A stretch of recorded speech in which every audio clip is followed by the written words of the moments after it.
Cette semaine, à Hockey les Magazines, on a le plaisir de recevoir Anthony Richard pour parler de son parcours au hockey mineur. On va aller faire un tour en gymnase avec Philippe Roy de chez Perfo Élite et on vous présente pour la première fois cette saison le centre HBLL de deck hockey à Mirabel, qui est un de nos partenaires cette année. Et on a bien hâte de vous présenter cet endroit qui est assez spectaculaire.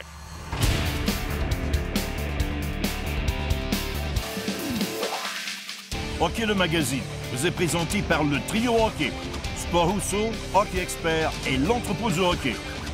Et par le livre de Pierre Gervais, Au cœur du vestiaire. En vente partout, dès le 21 novembre.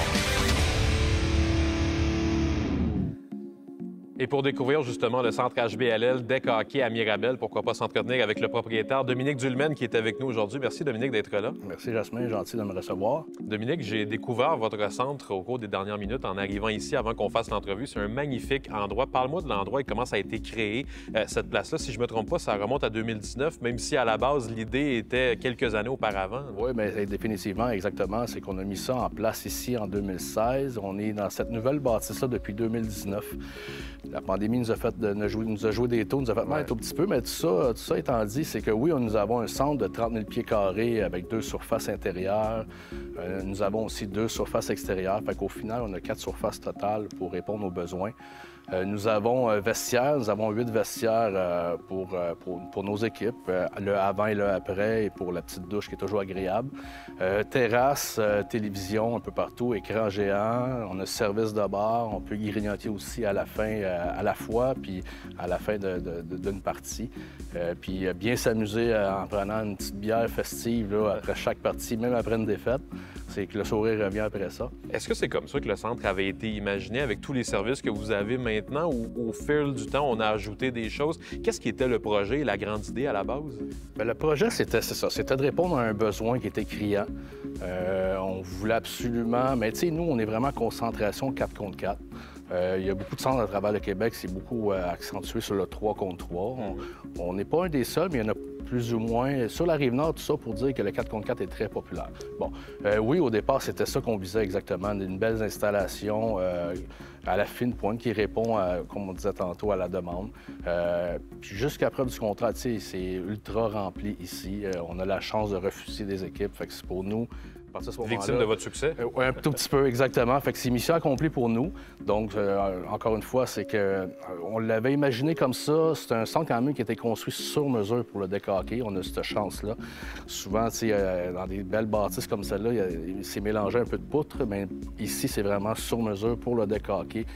Nous avons aussi une équipe là, de la Ligue nationale qui vient jouer ici. Fait que nous offrons aussi des loges pour nos équipes, pour nos événements, et ainsi de suite. Fait qu'on répond vraiment à un besoin, puis les gens l'apprécient, les joueurs l'apprécient.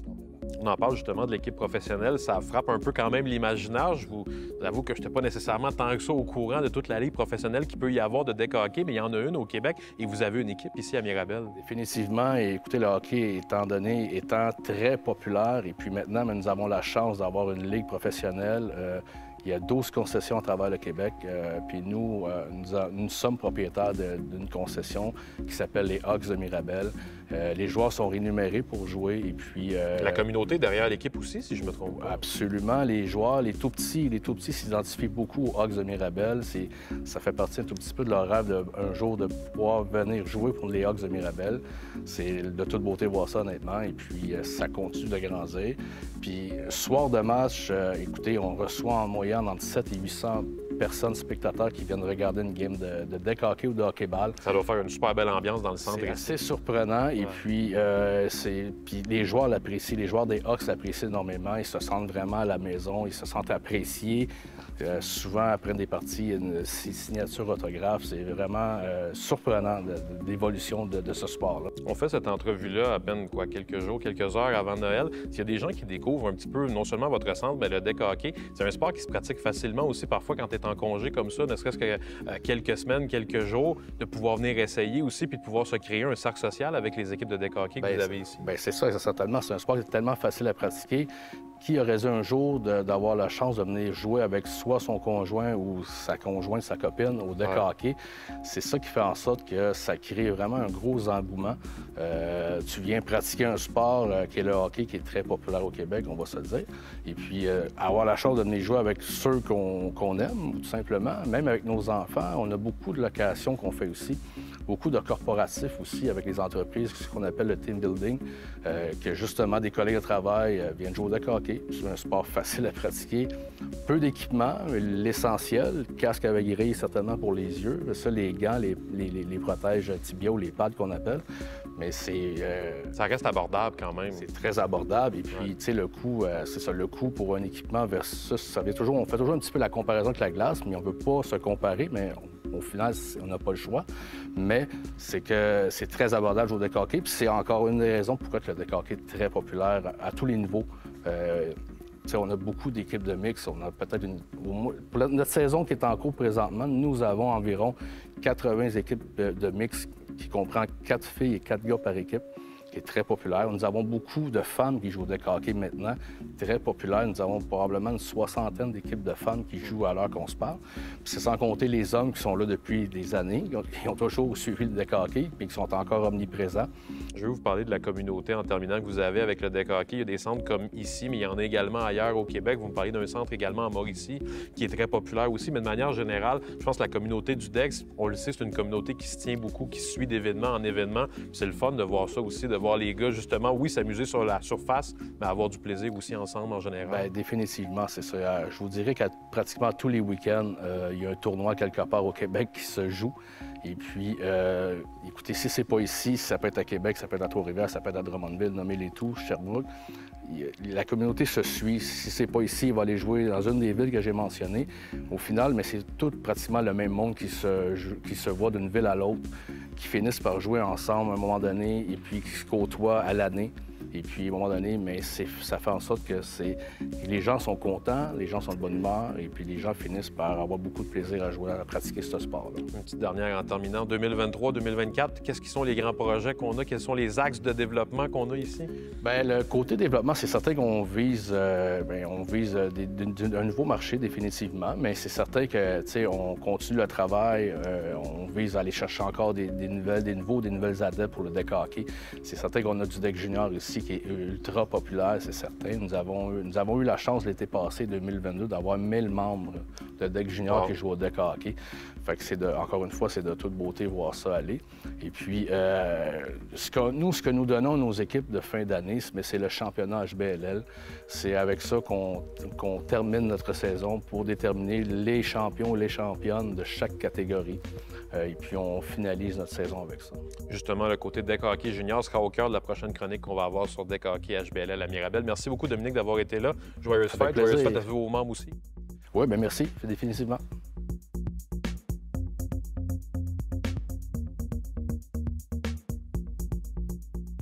Je retrouve cette semaine chez Colec Édition avec Pierre pour parler des Stars de Dallas qui sont un des adversaires du Canadien de Montréal cette semaine. Et on profite du passage des Stars pour parler de peut-être leur plus grand joueur dans leur histoire. Je pense qu'il n'y a pas doute que c'est Mike Modano qui a le plus retenu l'attention dans leur histoire. Il y en a un ces derniers temps, Jason Robertson, qui commence à faire sa place. On ne le mettra pas tout de suite au standard de Mike Modano. Non, mais il est en feu. Hein? Il fait quand même une belle place. Honnêtement, l'automne a été incroyable pour lui. Parle-moi de ces deux gars-là et de leur valeur au niveau des cartes de hockey. Mike Modano, ça recrue, comme vous en doutez, un peu au début des années 90. Alors, même si la carte est cool... La fameuse époque dont tu nous parles souvent. Là, où le junk era. Fait que c'est pas une carte qui est dispendieuse, mais c'est une carte qui est le fun à racheter à sa collection pareil. Ouais. Tandis que pour Jason Robertson, on parle d'une carte 2020-2021. Celle que j'ai choisie, c'est celle d'Upper Deck Stature, qui est ma série préférée de cette saison-là. Pourquoi? Je les trouve super belle. Le design, les couleurs, la façon que les signatures sont appliquées, les photos. C'est vraiment un beau produit. Écoute, en cette veille de Noël, on va y aller avec une question qui concerne justement les Stars de Dallas, qui sont un des adversaires du Canadien de Montréal cette semaine. On se demande donc pour notre question de la semaine, quel joueur a remporté le trophée Conn Smythe à la suite de la seule conquête de la Coupe Stanley de leur histoire? Jusqu'ici, c'était en 1999. Est-ce A. Brett Hull, B. Ed Belfour ou C. Johnny Wyndike? La réponse après la pause. On se demandait avant la pause quel joueur des Stars de Dallas avait remporté le trophée Conn Smythe en 1999 lorsqu'ils ont remporté leur seule Coupe Stanley. Et la réponse est c'est Joe Nieuwendyk. Et par rapport à cette Coupe Stanley-là, Pierre, il y a un moment qui retient bien sûr l'attention. C'est un but très controversé de Brett Hall à l'époque. Et je crois qu'il y a une carte spéciale qui a été faite à l'époque pour ce moment-là, qui a été, qui a fait partie de l'histoire de la Ligue nationale. C'est sorti quelques années plus tard, en 2011, Upper Deck a fait un produit qui s'appelle Parker's Champion, puis il y a une mini-série de Wire photos qui relate des événements marquants du hockey. Puis il y en a une justement où on voit le fameux but avec le pied dans le bleu et Hachek qui est écarté à terre. Ça s'ostine encore là-dessus aujourd'hui. Hein? C'est un but qui fait partie de l'histoire de la Ligue nationale. S'il était arrivé entre Montréal et Québec, ça aurait encore plus fait parler. Mais il y en a un but comme ça qui a fait parler. J'ai jamais entendu parler. Exact. Hey, on va souhaiter joyeuse fête à tout le monde. Ça a été un plaisir de vous avoir comme collègue avec Hockey le Magazine cette année chez Collègue Édition. Puis on souhaite à tous d'avoir de bons temps des fêtes. Joyeuse fête.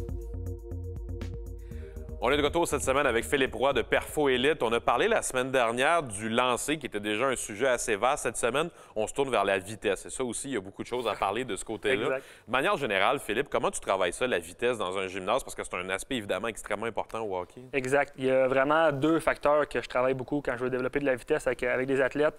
Le premier, en fait, c'est de simplement développer de la vitesse dans ton tempo. Ce qui veut dire que peu importe l'exercice que tu fais, si tu fais du bench, du squat, peu importe, quand tu vas créer ton mouvement, tu vas aller chercher de l'explosion, de la vitesse dans la répétition en tant que telle. Le deuxième paramètre, c'est de venir développer des fondations à l'athlète, donc aller développer de la force. Parce que sans force, c'est très difficile de venir développer de la vitesse par la suite. Et dans les éducatifs que tu as préparés aujourd'hui, qu'est-ce qu'on va voir? En fait, on va venir voir justement quelques idées d'exercices qu'on peut venir réaliser dans la salle d'entraînement pour venir développer de la vitesse et aussi venir développer notre fondation qui est la force. OK, on va aller voir ça. Donc, on a ici la poussée de sled, très, très importante pour venir travailler la vitesse. Très important de garder le core, donc les muscles abdominaux très, très, très tight. Un aspect à ne pas négliger en le faisant, c'est de pousser le plus rapidement possible et le plus fort possible dans nos jambes. On a ici le back squat, donc on vient s'installer en dessous de la barre, les pieds à la largeur des hanches, les orteils légèrement vers l'extérieur, et on vient descendre en gardant le contrôle des abdominaux, donc bien engagés. Les fesses doivent venir descendre à la hauteur des genoux, pas besoin d'aller plus bas, et les genoux, quand on descend, viennent suivre la trajectoire des orteils. Donc on descend en contrôle, bien important, et on vient exploser en montant le plus rapidement possible pour venir chercher notre gain de vitesse.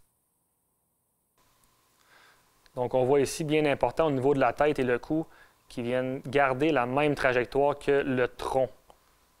Donc, on regarde vers l'avant, vers le haut, et plus qu'on descend, plus qu'on vient regarder vers le plancher. Donc, ici, on a l'exercice du penta-jump qui consiste à faire 5 sauts consécutifs vers l'avant. Donc, bien important de venir absorber adéquatement avant de relancer. L'objectif étant de le faire le plus rapidement possible.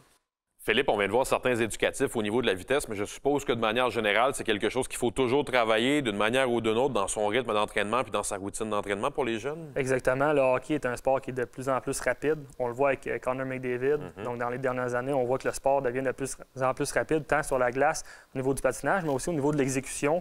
Donc, c'est effectivement un paramètre qu'on ne doit pas négliger et qu'on doit tout le temps travailler de plus en plus. Est-ce que tu as l'impression que les jeunes comprennent l'importance de ça dans leur routine d'entraînement? Est-ce que c'est quelque chose que tu dois, entre guillemets, vendre aux jeunes ou ils comprennent eux-mêmes que le sport a évolué sur ce côté-là? Ils comprennent eux-mêmes, honnêtement, sauf que la seule chose, c'est qu'ils le font d'une façon pas adéquate. Ils pensent qu'ils travaillent la vitesse, mais en réalité, ils travaillent un autre paramètre complètement différent ou ils ne vont pas aller chercher les fondations nécessaires, exemple comme la force, pour développer de la vitesse. Donc, bien souvent, je reçois des athlètes ici, puis il faut qu'on doit travailler la force pour venir améliorer la vitesse parce que sinon, ils atteignent des plateaux puis on ne peut pas aller plus haut que ça. Et on a vu des beaux éducatifs, en tout cas, pour commencer l'entraînement. Merci, Philippe. Merci à toi.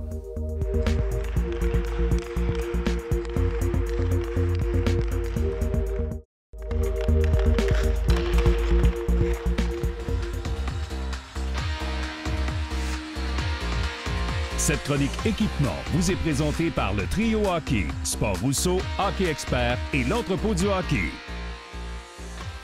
Bonjour à tous. Très heureux d'être de retour cette semaine accompagné d'Éric Dupont, le spécialiste en équipement hockey. Éric, cette semaine, on voit des jambières. Exactement, Pierre. Un autre sujet quand même super intéressant et important, les jambières, parce qu'une rondelle, une rondelle gelée sur une personne, ça peut faire mal. Donc, avoir les bonnes jambières, c'est super important. Puis le premier modèle, c'est le Bauer Vapor Hyperlight, qui est le petit nouveau de chez Bauer. La série Vapor, qui est quand même la série la plus populaire, je dirais, chez Bauer. Ajustement un petit peu plus profilé, un petit peu plus mince sur les jambières que la série Suprême. Un petit peu comme tous les produits Hyperlight, qui est très, très, très légère. Puis encore une fois, à l'intérieur, la protection, les sangles pour l'ajustement, c'est vraiment, vraiment bien pensé. Mais avant de passer à la prochaine jambière, puis moi, je suis curieux de savoir, au fil des années, la vélocité des lancers a définitivement augmenté avec l'arrivée des bâtons de composite il y a peut-être une vingtaine d'années. Est-ce qu'il y avait des joueurs qui avaient des trucs pour bloquer les lancers, qui avaient des jambières spéciales pour que ça fasse mal? Là? Bien, effectivement, les jambières, comme tout l'équipement, ça s'est beaucoup amélioré. La légèreté de l'équipement maintenant, écoute, les jambières, les gains, ainsi de suite, c'est malade comparativement avant. Les joueurs, ce qu'ils faisaient, c'est qu'ils mettaient du foam à l'intérieur des jambières. Je pense à Guy Carbonneau, qui bloquait énormément de lancers à l'époque. Se mettait un genre de foam. Il y en a que c'est juste dans le bas, près du patin. Il y en a que c'est à la grandeur de la jambière. Mais ça l'aide beaucoup à amortir le lance, absorber le lancier frappé. Mais les joueurs détestent changer d'équipement. Tout ce qui est à l'intérieur, là. Les gants, ça ne les dérange pas. Les casques, ça ne les dérange pas. Mais jambière, épaulière, coude, ça, les joueurs détestent ça. Il y a assez de temps de garder ça le plus longtemps possible. Puis d'ailleurs, j'ai des joueurs que j'ai vus avec les Olympiques qui sont arrivés à Montréal de d'autres équipes. C'est fou, là, l'équipement, comment c'est usagé. Mais les gars, ils sont confortables et ils ne veulent pas changer. Ils aiment ça. Ils aiment ça rester dans leur vieille pantoufle, j'imagine. On va avec le CCM? Oui, le prochain, c'est le CCM Tax ASV Pro, qui est encore une fois le petit nouveau chez CCM. Le modèle haut de gamme, qui est, point de vue ajustement, c'est un petit peu différent du Vapor Hyperlight qu'on a discuté. Une jambière un petit peu plus large. Donc, qui va prendre un petit peu plus de place pour bloquer des lancers. Mais encore une fois, la protection à l'arrière du mollet, les sangles pour l'ajustement, tout est là. Puis le D3O aussi à l'intérieur, qu'on voit le petit orange, qui ajoute un petit niveau de confort supérieur pour le beigne du genou. C'est un produit de qualité très, très, très intéressant. Sur le beigne du genou, c'est important, ça. Moi, je trouve que c'est une excellente idée, ça. Oui, tout à fait. On passe avec le Sherwood. Puis le dernier modèle, Pierre, comme tu dis, c'est le Sherwood, la nouvelle série Code de TMP. Donc ça, c'est le TMP1 qui est le modèle haut de gamme chez Sherwood. Un petit peu différent que Bauer CCM. Évidemment, les couleurs sont différentes. Celle-là est blanche avec des tons de bleu, un petit peu comme la série en entier de Sherwood. Mais encore une fois, la protection sur le mollet, l'ajustement avec les sangles, puis le petit padding à l'intérieur pour le confort, qui est encore une fois un excellent produit. Puis, évidemment, Pierre, la chose importante dans les jambières, comme toute pièce d'équipement, c'est vraiment l'ajustement. Il faut avoir la bonne longueur de jambière. Ça, c'est très important. Souvent, c'est ça que les gens se trompent. Est-ce que tes jambières, je peux me permettre l'anglicisme, tongues in ou tongues out? Donc, tu mets ta jambière par-dessus ta langue de patin ou à l'intérieur. Il y a plusieurs facteurs qui vont faire en sorte qu'il faut choisir une jambière ou un autre. Évidemment, le budget aussi rentre en ligne de compte, mais en magasin, les spécialistes sont là pour aider les clients à bien s'orienter puis faire le bon choix selon les jambes du joueur ou de la joueuse. Effectivement. Donc, merci beaucoup, Éric. C'est judicieux conseil. Joyeuses fêtes à tous à la maison. Joyeuses fêtes, Éric, toi et ta famille. On se revoit la semaine prochaine. Une capsule concernant le hockey extérieur. Ça va être très intéressant. Merci.